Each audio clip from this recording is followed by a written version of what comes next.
Try me.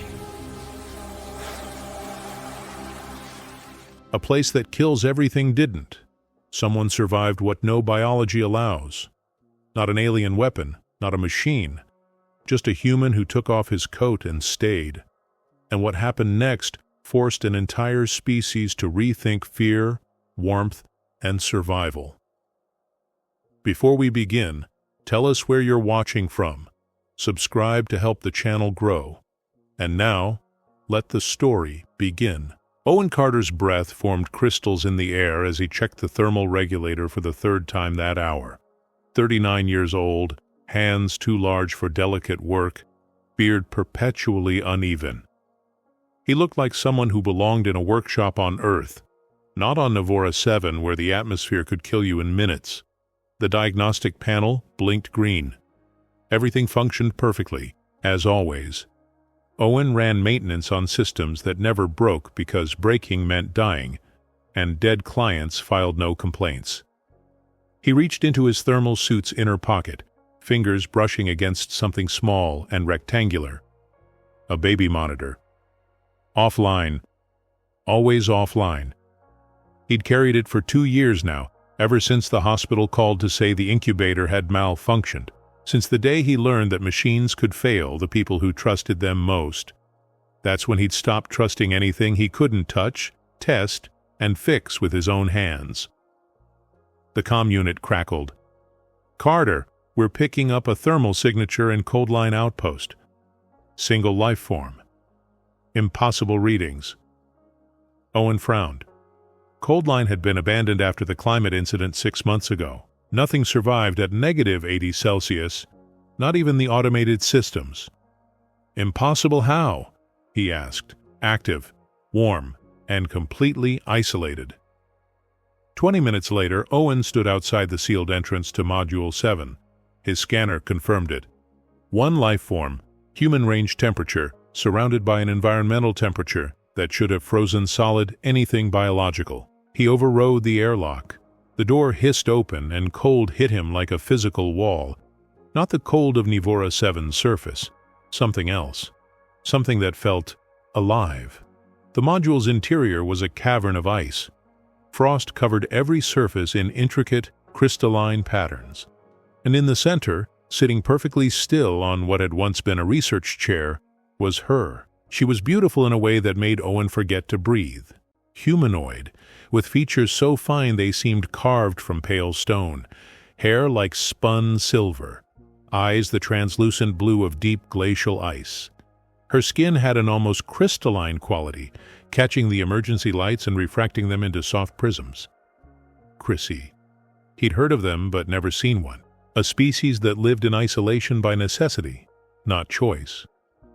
She didn't move as he approached, but the temperature dropped another 5 degrees. "Leave. Now." Her voice was quiet, controlled, but carried an edge of genuine fear. Owen stopped 3 meters away. His scanner was screaming warnings. The air around her was pulling heat from everything nearby. His suit's heating elements kicked into overdrive. "How long have you been alone here?" Her eyes widened slightly, the first crack in that perfect stillness. 6 months since the accident." A pause. "Since I caused the accident." Owen watched frost spread across the wall behind her like living fingers. The file said equipment failure. The file lied. She finally turned to look at him directly. "Someone got too close. I panicked. The cold is not a choice I make. It's a choice my fear makes for me." Owen understood fear. He understood the weight of causing death through no fault of your own. He understood isolation as the only logical response to untrustworthy systems. "What's your name?" She blinked, surprised by the mundane question. "Salen Vor." "I'm Owen Carter, and I fix things that keep people from dying in the cold." "You cannot fix this." The ice between them thickened, a barrier as clear as words. But Owen had already noticed something. When she'd spoken her name, the temperature had stabilized, just for a moment. When she'd looked at him directly, the frost had stopped spreading. Fear drove the cold. But what happened when fear gave way to something else? Maybe, Owen said quietly, or maybe I just need to understand how it works first. He sat down on the frozen floor, 3 meters away, and started running a diagnostic on the room's original heating system. Professional, methodical, giving her space while refusing to leave. Seylan stared at him, uncomprehending. For the first time in 6 months, she wasn't alone. For the first time in 6 months, someone had chosen to stay. Owen spent 4 hours in the station's database that night. What he learned about the Chrysae should have sent him running. Empathic cryokinesis, not an attack, a defense mechanism tied directly to emotional state. 127 documented cases of close contact, 127 fatalities. The species had evolved on a world where solitude meant survival and proximity meant death. Seylan Vor wasn't dangerous by choice, she was dangerous by biology. Owen stared at the statistics until they blurred. Then he made coffee. Terrible coffee from the station's recycled water system, but coffee nonetheless. The next morning, he returned to Module 7 carrying 2 insulated cups. Seylan was exactly where he'd left her. She tracked his approach with those glacier blue eyes, confusion evident in the slight tilt of her head. "What are you doing?" "Bringing you coffee." Owen set 1 cup on the floor, midway between them. "Fair warning, it tastes like heated regret, but it's warm." She stared at the cup like it was a complex equation with no solution. "Why?" "Because I've been drinking station coffee for 6 months and misery loves company." The corner of her mouth twitched, just barely. Then something impossible happened. Seylan laughed. It was short, surprised, rusty from disuse, but it was genuine. And for exactly 3 seconds, the temperature in the room stabilized. The frost stopped spreading. Owen watched the small miracle occur, then did something no protocol would ever permit. He unsealed his thermal coat, the heavy outer layer designed to keep a human alive on Navora 7's surface. He set it aside. Then he reached down and switched off his personal heating unit. "What are you doing?" Seylan's voice rose, panic creeping in. "You'll freeze." "Maybe." Owen took 1 step forward, then another. "Try to push me away." It wasn't bravado. It was an invitation. The temperature plummeted. Frost exploded across the walls. Owen's skin prickled with immediate cold, his body's warning system screaming at him to retreat. He sat down on the floor 2.5 meters from her now. His teeth started to chatter almost immediately. "You're insane," Seylan whispered. "Probably." Owen's breath came out in clouds. Fun fact about old combustion engines. They run hot, right? But if you shut them down too fast in extreme cold, the metal contracts unevenly and cracks form in the block. What does that have to do with anything? Nothing. I'm just trying to distract myself from the fact that my toes are going numb. Another surprised laugh, this one almost desperate. The cold eased by a single degree. "Why are you doing this?" "Because you've been alone for 6 months. Because you warned me away instead of letting me walk into danger. Because you laughed at my terrible coffee joke." Owen met her eyes, trembling now. "Because humans are pack animals and we do poorly in isolation. You'll die if you stay. Then I'll leave before that happens. But right now, I'm having coffee with someone who needs company, even if that coffee is 3 meters away and I can't feel my fingers anymore." Seylan's hands clenched into fists. Her eyes glistened. "You don't understand. When I panic, when I feel threatened or afraid, I cannot control it. The cold becomes absolute. The researcher who died, he was trying to help me and I killed him because he got too close and I got scared. I'm scared right now," Owen admitted. "My body is screaming at me to run, but I'm still here." "Why?" "Because I think maybe you're more afraid than I am. And I think maybe if someone just sits here and talks about stupid things like engine blocks and bad coffee, maybe the fear becomes a little less." The silence stretched. Owen focused on breathing, on keeping his core temperature stable, on techniques he'd learned for surviving cold exposure. His skin had gone pale, his shivering intense now. But he stayed. "How long?" Salen asked quietly. "How long what?" "How long have you been alone?" Owen's jaw tightened. Different kind of alone? She didn't push. Instead, she did something he didn't expect. She spoke. "I was 5 when they realized what I was. My parents built me a separate room with emergency heating they could activate from outside. They loved me, but they couldn't touch me. No one could." "That's not being loved," Owen said through chattering teeth. "That's being preserved." Another degree of warmth returned to the room. "You need to leave now," Salen said, "before damage becomes permanent." Owen nodded and stood, his movements stiff. He retrieved his coat and reactivated his heating unit. But before he left, he paused at the door. "Same time tomorrow?" Salen stared at him, something like wonder breaking through the fear. "You're coming back. Someone needs to drink that coffee before it becomes a popsicle." As the door sealed behind him, Owen heard something that made the pain in his extremities worthwhile. Salen was laughing again.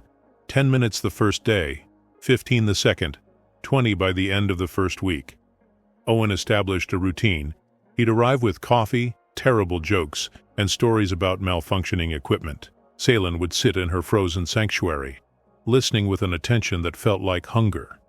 They never got closer than 2 meters, but the distance somehow felt less absolute each time.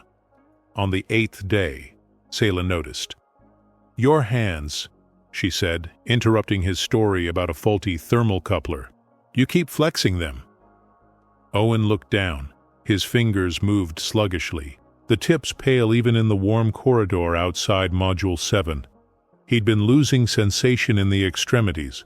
Nothing permanent yet, but the early signs were there. "It's fine." "It's not fine. You're developing cold exposure damage. I can see it." "It's manageable, Owen." Her voice carried a note he'd never heard before. Command. Desperation. "Stop coming here." "No. I'm hurting you. You're giving me a reason to get up in the morning. There's a difference." Salen stood abruptly, the first real movement he'd seen from her in days. Frost spread in a violent wave across the ceiling. "You don't understand what you're asking for, what you're risking. That researcher, Dr. Venn, he was a good man. He wanted to help me find a way to control this. He got too close during a test. I felt threatened for just a moment, just a single instant of fear, and the cold became absolute. He froze solid in seconds. They had to cut his body from the ice." Her voice cracked. The temperature dropped another degree. "I killed him with my fear, and I'll kill you with mine if you keep this up." Owen was quiet for a long moment. Then he did something he'd sworn he'd never do. He talked about Emma. 2 years ago, I had a daughter, Emma. She was born premature, 3 pounds, fighting for every breath. They put her in an incubator, told me she just needed time, that the machines would keep her stable while she got stronger. His voice went flat, the way it always did when he touched this memory. "I'm a thermal systems specialist. I know machines. I know how they work, how they fail, what the warning signs are. So when I visited her that night and heard a sound that shouldn't have been there, a tiny clicking in the temperature regulation system, I told the nurse. She checked. Everything read normal. Told me I was being paranoid." Owen's jaw clenched. 6 hours later, the incubator failed. Temperature spiked, then dropped. By the time they noticed, Emma had been without proper climate control for 40 minutes. She died 3 days later from complications. Salen's eyes widened. The investigation called it equipment malfunction, faulty sensor. No one's fault. Owen met her gaze. "I blamed myself anyway, for not pushing harder, for trusting the machine more than my own instincts, for being unable to protect the one person I was supposed to keep safe. Owen, I came to Navora 7 because I needed to be somewhere that punished failure immediately, where if I missed something I'd be the one who died, not someone else. I stopped trusting systems I couldn't personally maintain."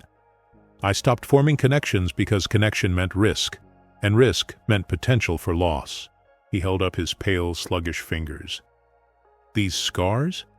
I'm earning them by choosing to be here, by choosing to trust that maybe, just maybe, if I keep showing up, keep sitting in the cold, you'll learn that not everyone leaves.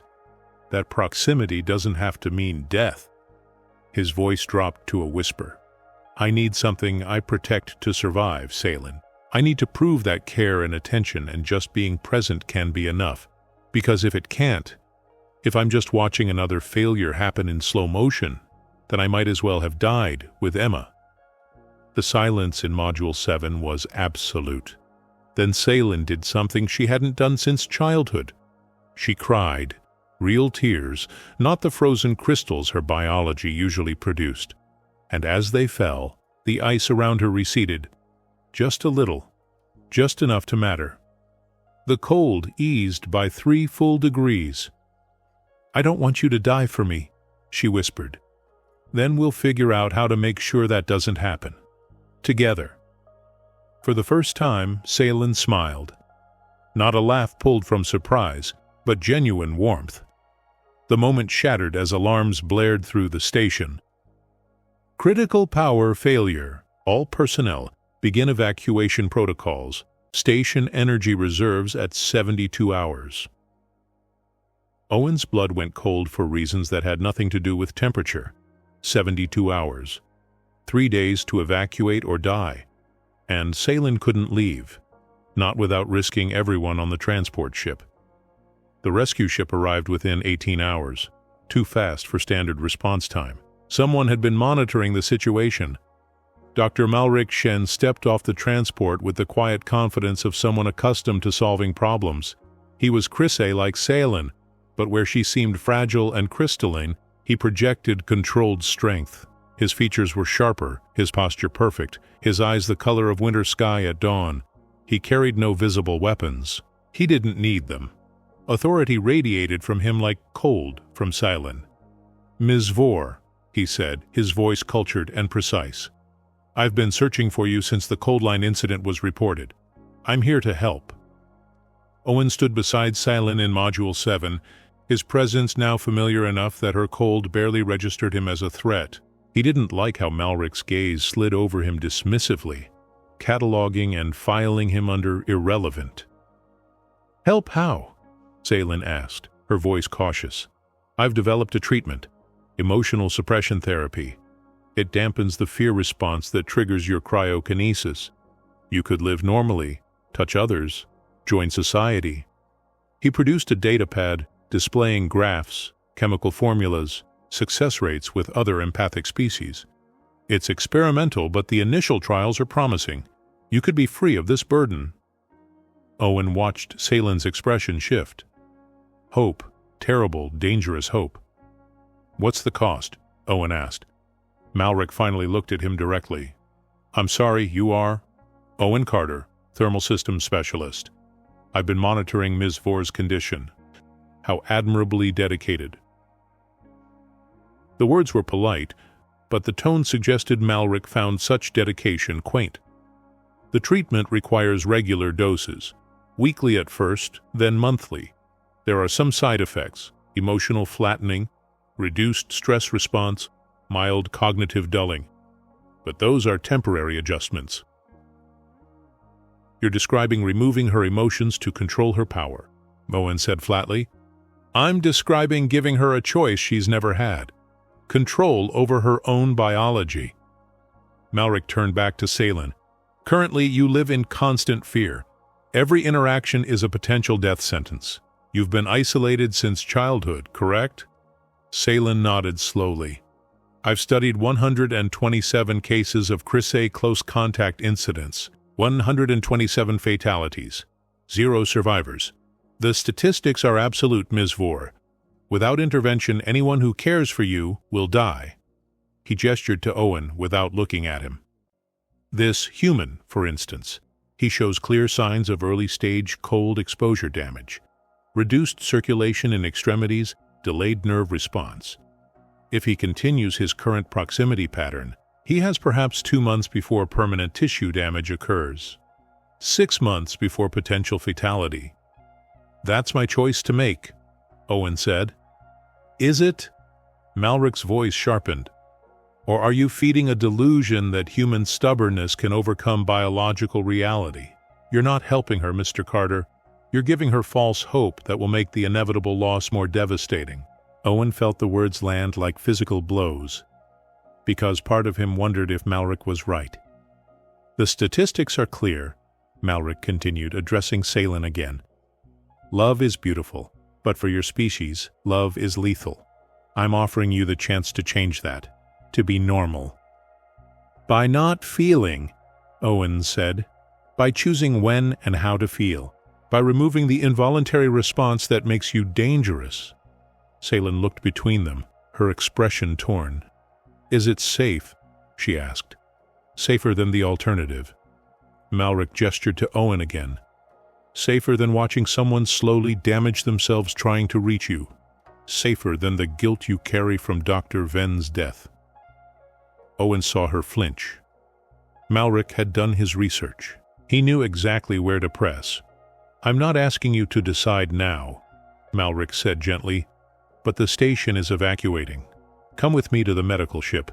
Let me show you the full treatment protocol. You can make an informed choice. And if I refuse? Then you remain here, isolated and dangerous, until another tragedy occurs. A pause. Or you return to a designated isolation facility where you can live safely, alone, for the rest of your life. The words hung in the frozen air. Owen wanted to argue, wanted to point out that Salen had been improving, that the cold had been receding during their sessions, but he had no data to support that. Just feeling. Just the irrational human belief that connection mattered more than statistics.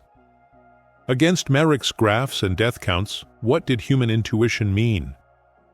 I want to hear the full proposal, Salen said quietly. Malric smiled. Professional. Victorious. Owen turned and walked out of Module 7 without a word. He made it to the empty observation deck before his hands started shaking. Not from cold this time. From the terrible suspicion that maybe Malric was right. Maybe human stubbornness really was just another word for selfishness. Maybe caring for Salen was just another way of failing to protect someone. Maybe he should let her go. The pill was small, almost insignificant, blue-white like Salen's eyes, calibrated specifically for Chrysae neurochemistry. Owen wasn't there when she took it. He'd spent the night running diagnostics on systems that didn't need checking, avoiding the medical wing where Malric had set up his temporary lab. He returned to Module 7 12 hours later and immediately knew something was wrong. The ice was gone. Completely. The walls showed bare metal for the first time in months. The temperature read a comfortable 22 degrees Celsius. Salen sat in the same chair, but everything about her was different. Her posture was perfect. Hands folded precisely in her lap. Expression neutral. When she turned to look at him, her eyes were clear, calm, and utterly empty. Hello, Owen. The greeting was polite. Correct. Devoid of any warmth beyond the literal temperature of the room. How do you feel? He asked. I feel functional. The suppression is working as Dr. Shen predicted. The fear response that triggered my cryokinesis has been dampened to negligible levels. She spoke like a medical report. Owen felt something twist in his chest. Salen, it's me. I am aware of your identity. He moved closer. No cold pushed back. No warning signs. He could walk right up to her now, touch her even, and nothing would happen. But Owen kept his distance. Do you remember yesterday? The conversation we had about Emma? I have access to those memories. You discussed the death of your offspring and your subsequent psychological trauma. It was an informative disclosure. Informative, not moving, not meaningful. Informative. And how did that make you feel? A pause. Salen's head tilted slightly, as if accessing a difficult file. I understand that I should have felt empathy. The suppression protocol explains this is a common side effect. Emotional processing is reduced to allow for greater control. You're not controlling anything, Owen said, his voice hardening. You're just not feeling. Feeling led to fear. Fear led to death. This is preferable. Owen turned and found Malric standing in the doorway. The doctor had clearly been observing. This is what you wanted? Owen gestured to Salen. To turn her into this? I wanted to save her life, and yours. Malric stepped into the room, unafraid now. Tell me, Mr. Carter, which version of Salen Vor has killed someone? The one who feels everything, or the one who feels nothing? The one who feels is the one worth saving. How poetic, how utterly useless. Malric pulled up statistics on his datapad.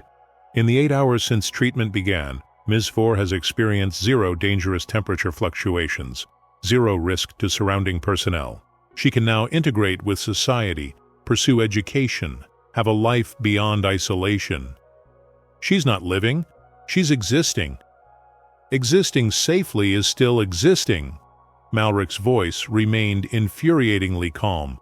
You talk about worth and humanity and connection, but you're asking her to gamble with lethal stakes. How many people need to die before your romantic notion of authentic emotion seems less appealing?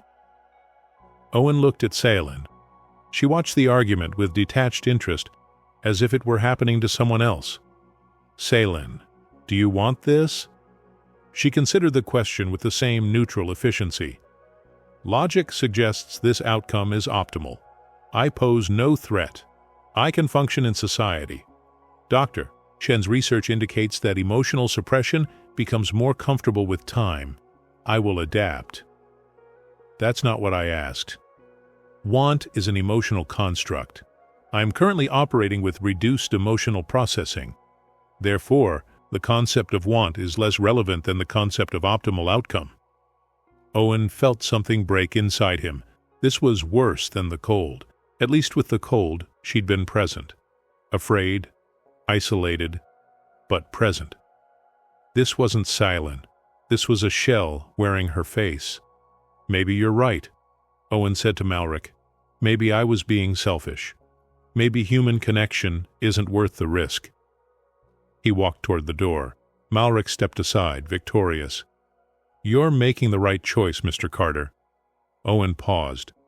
Am I, or am I just making the easy one? He left the medical wing and headed for the station's outer airlock. The evacuation was in final stages. Most personnel had already departed. Only Malric's team and a skeleton crew remained. The observation window showed Nivora 7's surface.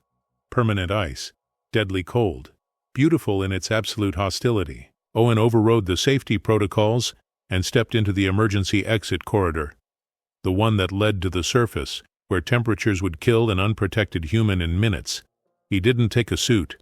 He was so tired of failing to protect people, so tired of watching systems fail, so tired of being too late, too useless, too human. Behind him, in the medical wing, Salen sat in her temperature-controlled comfort, feeling nothing. And then, without warning, something cracked. The suppression that had locked her emotions away fractured, just for a moment. Just enough. Fear, pure, absolute, primal fear. Not for herself, for him. The temperature in Module 7 plummeted 30 degrees in seconds. Salen felt Owen leaving like a physical wound. The suppression tried to smooth it over, to categorize it as irrelevant data, but something deeper refused to comply. He was going to die. Because of her. Again. The thought cut through the pharmaceutical calm like a blade through ice. No, not again. Never again. She stood, her body moving on instinct older than logic. The suppression pushed back, trying to flatten the rising emotion, to return her to neutral. Salen pushed harder.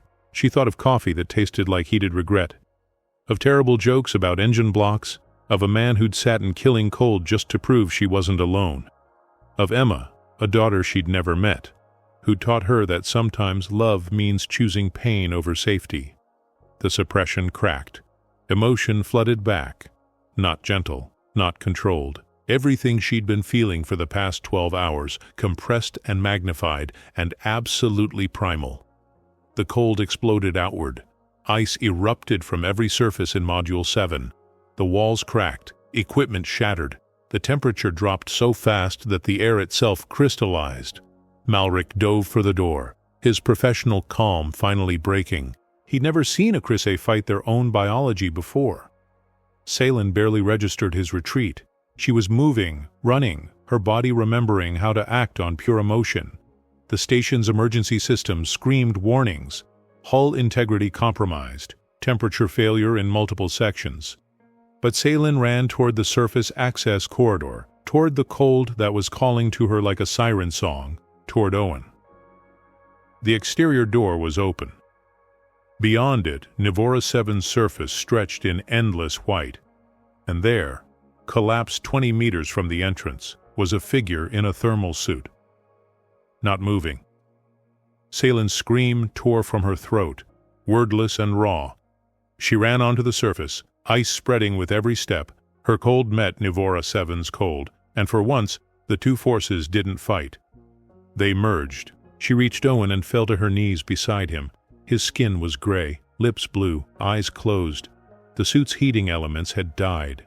He'd made it further than he should have, but not far enough. No. No, no, no. Salen's hands hovered over him, terrified to touch, terrified not to. Owen, please, I'm sorry, I'm so sorry. Her cold radiated outward. Normally, this would make things worse, but Owen was already dying from Nivora 7's ambient temperature, and Salen's cold was different. It was controlled, precise. Born from emotion, yes, but directed by will. She placed her hands on his chest and did something no Chrysae had ever attempted. She used her cold as a shield, a barrier between Owen and the planet's lethal atmosphere. The ice formed around them in a perfect sphere. Her cold pushed outward, creating a pocket of space where the temperature differential was survivable, where Owen's suit could restart its systems. She felt his heartbeat under her palms, faint, irregular, but present. "Stay with me," she whispered. "Please, I need you to stay." Minutes passed, hours. Salen held the sphere, held Owen, held herself together through sheer stubborn will. His eyes opened. "Salen?" His voice was barely a whisper. Relief hit her so hard she nearly lost control of the ice sphere. Tears froze on her cheeks before they could fall. "You came for me! You idiot!" She was laughing and crying and furious. "You walked into a death trap. Seemed like a good idea at the time." He coughed, his system slowly warming. "Wait, why am I not freezing? Your cold should be killing me." "I'm using it to protect you from the planet's cold. It's not logical. It makes no sense thermodynamically. But it's working." Owen stared at her, then started laughing. The sound was weak but genuine. "You saved me by freezing everything?" "Apparently." His hand reached up, trembling, and touched her face. The contact sent a shock through both of them. Not painful, not deadly, just electric.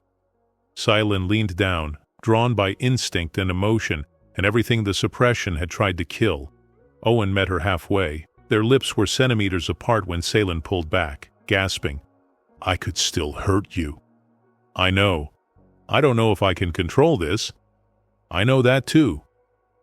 They stayed frozen in that almost moment, neither willing to risk it, neither willing to let go. Malric's voice crackled over the emergency comm, breaking the spell. "Ms. Vor, if you can hear this, you need to return immediately. The station's power core is failing faster than predicted. We have 12 hours before total system collapse." Salen helped Owen to his feet. The ice sphere held as they made their way back to the station, through the airlock, into the devastated Module 7. Malric stood at the entrance, his perfect composure thoroughly destroyed. He looked at Salen, at Owen, at the impossible ice sphere that had kept them both alive. That shouldn't have been possible. "I didn't ask your permission," Salen said. For the first time since arriving, Malric had no response. 12 hours. 12 hours before the station died and took everyone still aboard with it. 12 hours to decide what happened next. The station's heating failed at sunset. What little remained of the evacuation crew had already departed on Malric's ship. Only 3 people remained in Cold Line Outpost, 2 humans and 1 Chrysay, trapped in the central operations room because it was the only space with enough emergency power to maintain minimal life support. Owen sat against the north wall. Salen sat against the south. 2 meters of space between them. An ocean of things unsaid. Malric had claimed the east corner, silent for once. His datapad lay forgotten beside him. All his statistics and protocols seemed suddenly inadequate in the face of actual survival. "We should sleep," Malric said. "Conserve energy." Neither Owen nor Salen responded. They'd been awake for 36 hours straight, but sleep felt impossible. "How did you end up as a thermal specialist?" Salen asked Owen, her voice quiet in the darkness. "Honestly, pure spite." He smiled slightly. "I failed out of medical school, twice. Turns out I'm terrible at memorizing pharmaceutical interactions, but great at understanding how heat moves through physical systems. Found out I could keep people alive by maintaining their environment instead of their biology." "Until you couldn't." "Until I couldn't," he agreed. Salen pulled her knees to her chest. The ambient temperature was dropping despite her attempts to suppress her cold. Fear leaked through despite her best efforts. "I had a friend once," she said, "before I fully manifested the cryokinesis. Her name was Lyra. We were 7. She tried to hug me after I fell and scraped my knee. I panicked at the sudden contact. The cold came so fast she couldn't even scream." Owen's jaw tightened. "You were 7. I was a killer at 7. That's when my parents built the separated quarters. That's when I stopped being a daughter and became a problem to be managed. They were scared. They should have been. I was dangerous. You were a child with a condition she didn't understand." Owen's voice carried absolute certainty. Children aren't supposed to carry that responsibility alone. Salen was quiet for a long moment. "Why do you keep defending me, even to myself?" "Because someone should have defended that 7-year-old girl, and since I can't go back and do that, I'm doing it now." Malric stirred in his corner. "This is exactly the problem. You're both operating on emotion when logic would serve better. Salen, your biology is incompatible with close contact. Owen, your determination won't change physical reality. These are facts. Facts without context are just numbers," Owen said. "Sure, 127 people died, but how many of those were in controlled circumstances? How many were panic responses versus sustained contact? How many were given time to adapt versus sudden exposure? Does it matter? Dead is dead. It matters if we're trying to understand the problem instead of just avoiding it." Salen listened to them debate, feeling something shift inside her. Owen wasn't denying the danger. He was refusing to let danger be the entire story.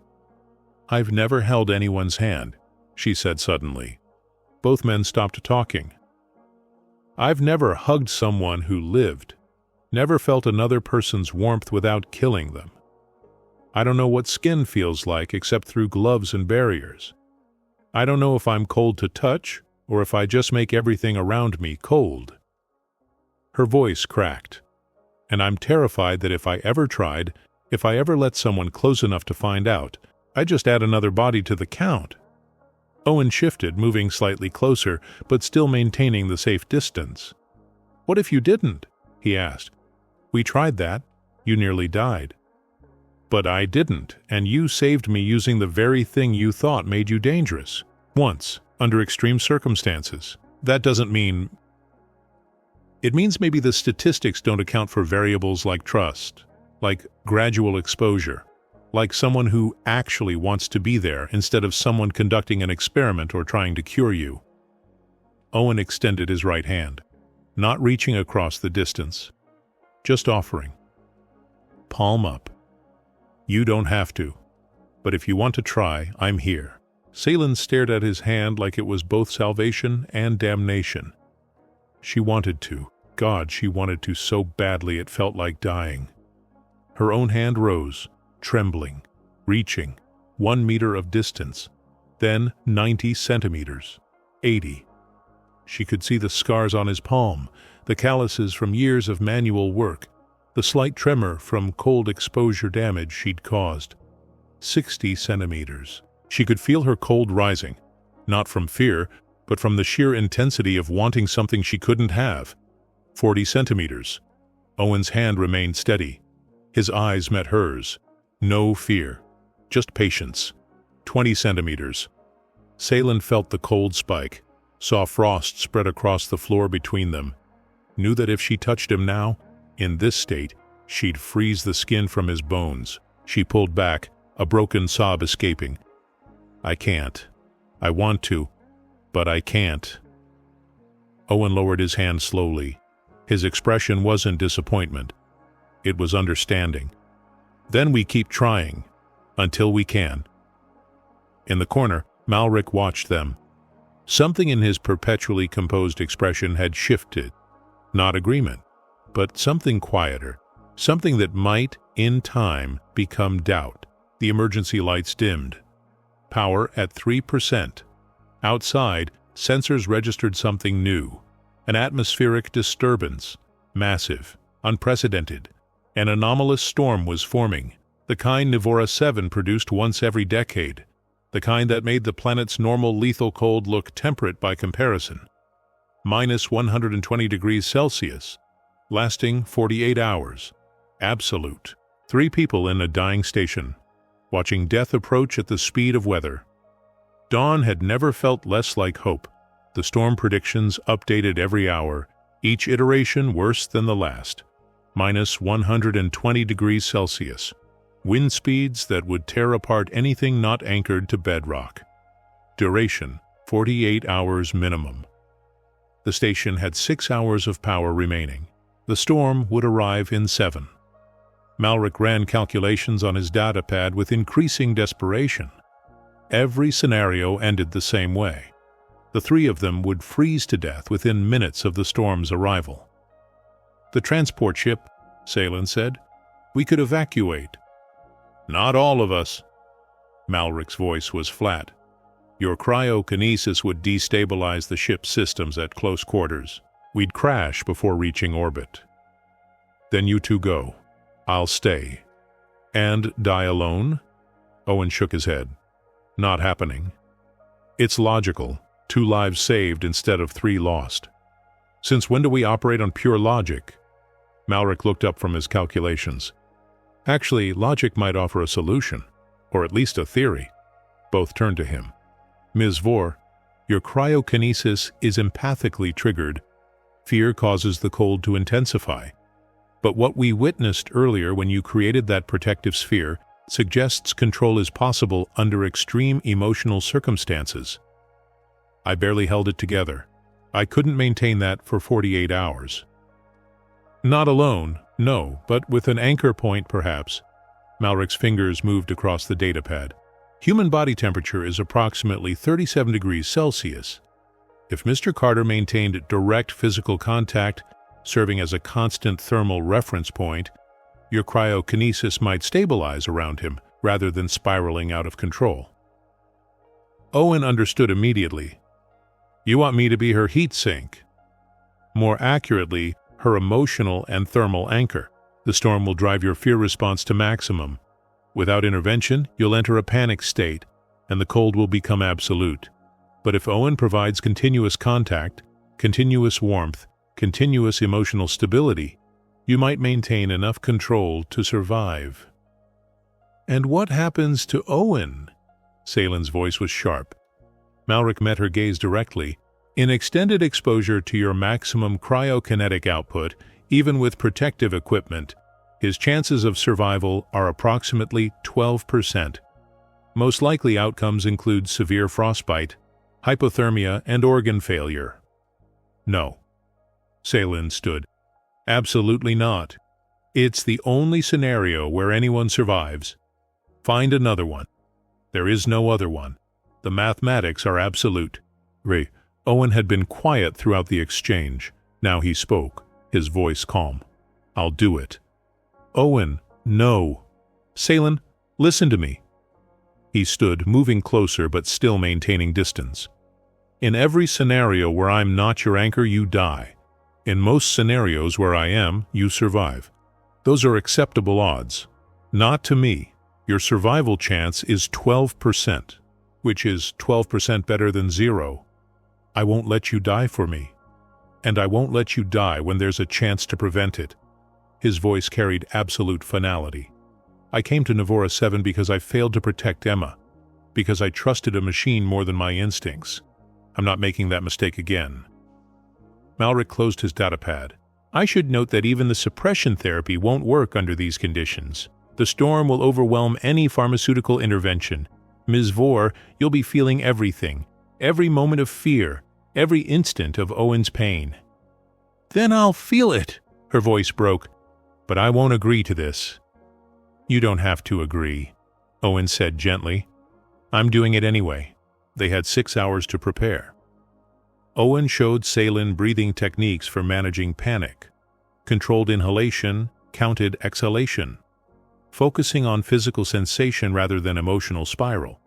Malric provided what medical support he could: thermal layers, chemical heat packs, stimulants to keep Owen's core temperature elevated as long as possible.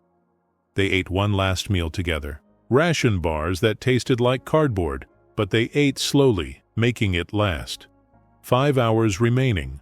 4. 3. At 2 hours, Malric excused himself to the transport ship. He'd wait there until the storm passed, hoping to retrieve survivors, if there were any. 1 hour, 30 minutes. Owen and Salen sat in the central room, the distance between them finally, achingly small. I need to tell you something, Salen said, before this happens. I'm listening. In all my life, across all the isolation and fear and loneliness, these past 2 weeks with you have been the only time I've felt human. Not Chrysae, not a condition to be managed, just a person talking to another person. Her voice steadied. If you die doing this, I'll carry it forever. But if you don't try, if we both die having never even attempted to break through this barrier, that's worse. So I'm not agreeing to your plan. I'm thanking you for giving me the chance to try. Owen's throat tightened. Salen, can I touch you, just once, before everything? You don't have to ask. She reached out slowly. Her hand trembled as it approached his face. Owen held perfectly still. Her fingers made contact with his cheek. The cold was immediate, sharp, burning in the way extreme temperatures do. But Owen didn't flinch. He leaned into it, his own hand rising to cover hers. 1 second. 2. 3. Salen pulled back, tears streaming. A patch of frost lingered where her hand had been, but the skin beneath was intact. It hurt you. Worth it. Outside, the wind began to rise. The storm was coming. The emergency power flickered, died. Darkness swallowed the station. In the black, Owen found Salen's hand, held it despite the burning cold. Whatever happens, he said, you're not alone. The storm hit like the end of the world. The temperature inside the station dropped 40 degrees in the first 10 minutes. Metal groaned as it contracted. Systems that had withstood months of abuse finally surrendered. Salen felt the storm like a living thing pressing against her mind. The sheer scale of cold outside triggered every survival instinct she possessed. Her cryokinesis responded, amplifying the fear, creating a feedback loop of panic and ice. Frost exploded across every surface. The air itself became visible, crystallizing into floating particles. The walls disappeared under inches of ice that grew thicker by the second. Salen, breathing. Owen's voice cut through the panic. In for 4. Hold for 4. Out for 4. She tried. Failed. The cold intensified. Owen moved closer, shedding the outer thermal layer, the protective equipment that might give him a chance at surviving the next hour. What are you doing? Her voice was nearly lost in the sound of ice spreading. What I should have done weeks ago. He removed the second layer, then the third. Trusting you. Owen, no. The cold is too strong. I can't control it. Then we'll go through it together." From outside the station, Malric's voice crackled over the emergency comm. He'd been monitoring from the transport ship, watching thermal readings spiral into lethal territory. "Carter, stop. Those readings are incompatible with life. You'll be dead in seconds." Owen looked at Salen, at the fear in her translucent eyes, at the ice that was turning the room into a tomb. "I know," he said quietly. He stepped forward. The cold hit him like a physical blow. Every nerve in his body screamed. The air burned his lungs. His skin went numb in seconds, then started to burn as tissue began to freeze. But Owen kept walking. 3 steps, 4, 5. Salen screamed at him to stop, to run, to save himself. But her voice was drowned by the storm outside and the ice inside. Owen reached her. His hands, already frost-white, found her shoulders. "Please," Salen sobbed. "Please don't. I'll kill you." "You won't." His voice was steady despite the trembling. "Remember the coffee? The terrible coffee that tasted like heated regret?" The cold spiked. Owen's jaw clenched against the pain. "Remember the joke about engine blocks? How they crack when they cool too fast?" His fingers were losing sensation, his core temperature dropping. But he didn't let go. "Remember the first time you laughed? 3 seconds of warmth in 6 months of cold. I'd freeze for 1,000 years to hear that sound again." Salen's hands came up, gripping his arms. She felt his heat, his life, flowing into her cold. And for the first time, it didn't feel like theft. It felt like sharing. "I told you about Emma," Owen whispered, his lips near her ear. "About how I failed to protect her. But I didn't tell you why I really came to Navora 7. His arms wrapped around her, pulling her close. The pain was extraordinary. His body's warning systems had moved past alarm into shutdown mode. "I came here to find something worth the risk of caring again. Something that would prove that human connection, human stubborn, stupid refusal to give up on each other meant more than statistics and safety, and all the logical reasons to stay apart." Tears fell from Salen's eyes. They didn't freeze. "You don't have to prove anything." "Yes, I do. To myself. To you. To everyone who ever said that some things are too dangerous to love." Owen's legs buckled. He fell to his knees, bringing Salen down with him. They knelt together in the ice, his arms still around her, her hands clutching his back. "You're not dangerous, Salen. You're scared. And scared things need someone to tell them it's okay. That they're not monsters. That they're worth the risk." Something shifted. Deep in Salen's biology, where fear and power were tangled together, something recognized safety, recognized home, recognized warmth that didn't threaten, presence that didn't demand, love that accepted danger as the cost of closeness. The cold around them began to recede, not disappear, not evaporate, but stabilize. Salen's cryokinesis found an equilibrium point, using Owen's body heat and emotional presence as an anchor. The feedback loop broke. Outside, impossible as it seemed, the storm began to lose intensity.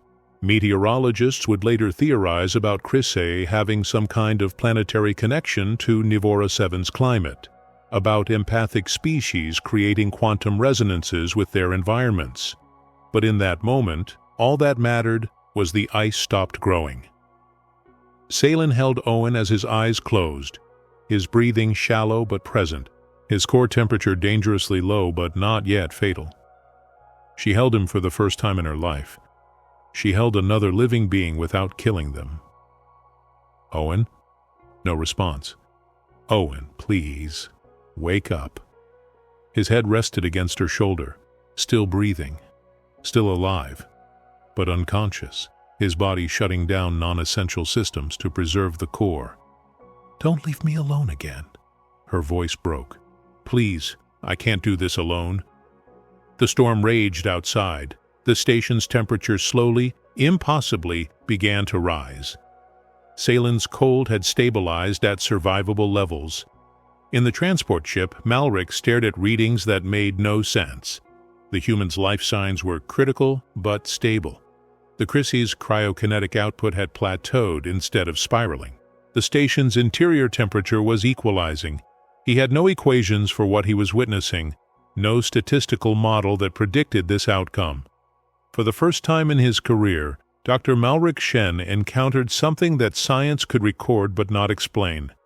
Two beings holding each other in the dark, one dying by degrees, one learning to live, both refusing to let go. The storm would last another 36 hours. Salen held Owen through all of it, her body serving as his shelter the way his presence had served as hers. When dawn finally came, pale light filtering through ice-covered windows, Owen Carter was still breathing, and Salen Vor was still holding him. Owen woke 3 days after the storm passed. His first awareness was warmth, controlled, gentle warmth that spoke of medical equipment and careful monitoring. His second awareness was the hand holding his. Salen sat beside the medical bed, her fingers interlaced with his. There was cold there, yes.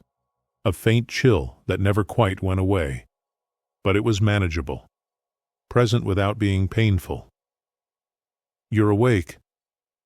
Her voice carried relief so profound it nearly broke. Owen tried to speak. His throat was raw.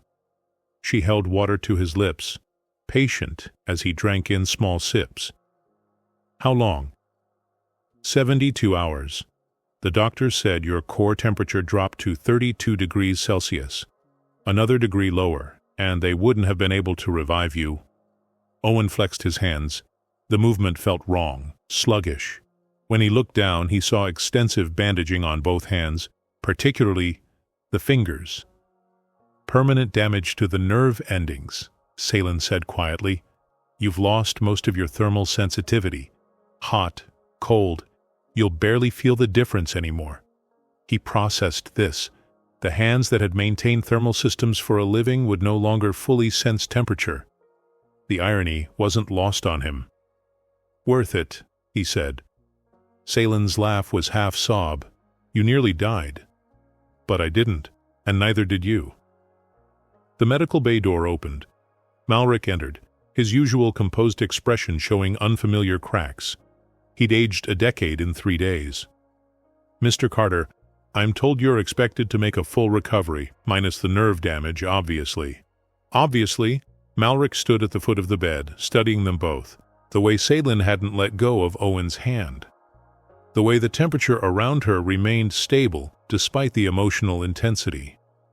"I've spent 40 years studying empathic species. Built my career on understanding the intersection of biology and emotion. I have models for every scenario, protocols for every circumstance." He paused. "I have no equation for what I witnessed in that station. By every metric you should both be dead. The mathematics were absolute." "Maybe you were measuring the wrong variables," Owen suggested. "Perhaps." Malrik's gaze settled on Salen. "Or perhaps some things exist outside of quantifiable measurement. I came here to cure you, Ms. Vor, to eliminate the danger you represented. But what I saw wasn't a condition requiring cure. It was two individuals choosing to face an impossible situation together and somehow making it possible." He set a datapad on the side table. "I'm returning to the Chrysae homeworld.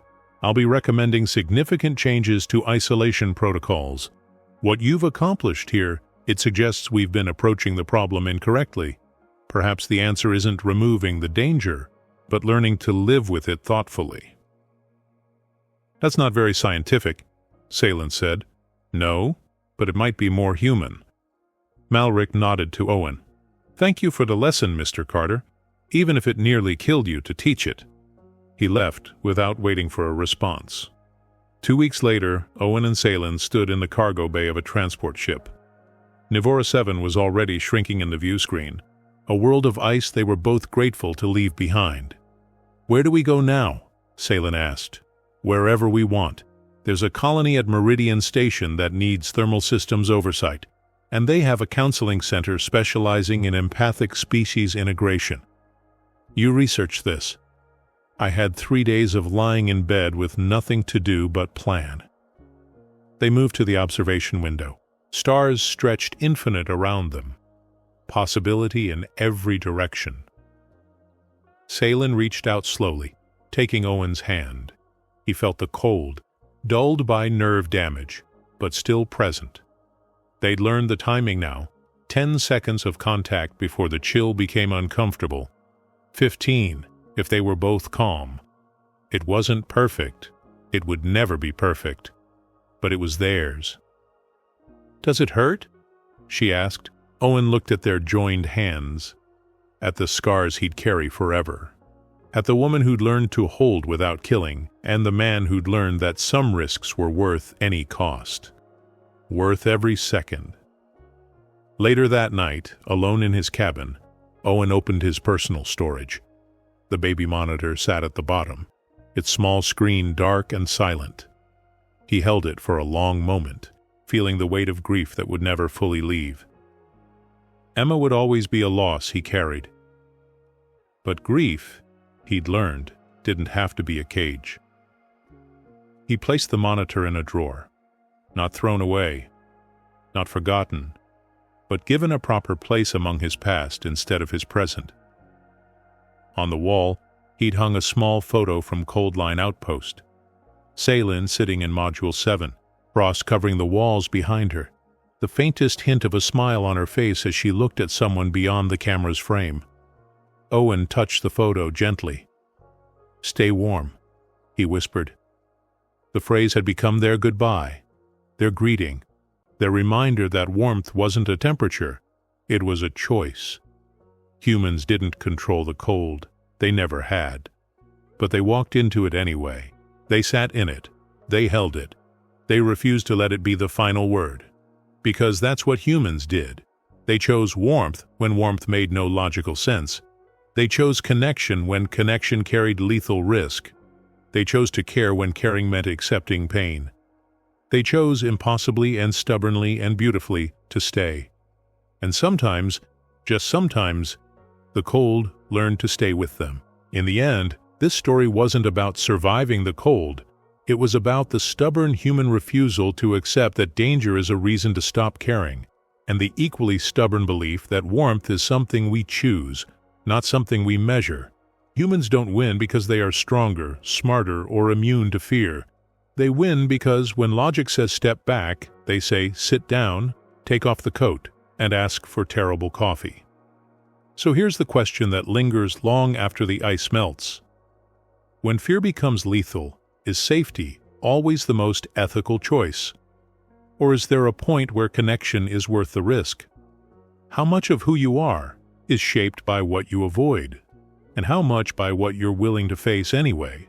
And if loving someone means carrying scars forever, does that make the love reckless or real?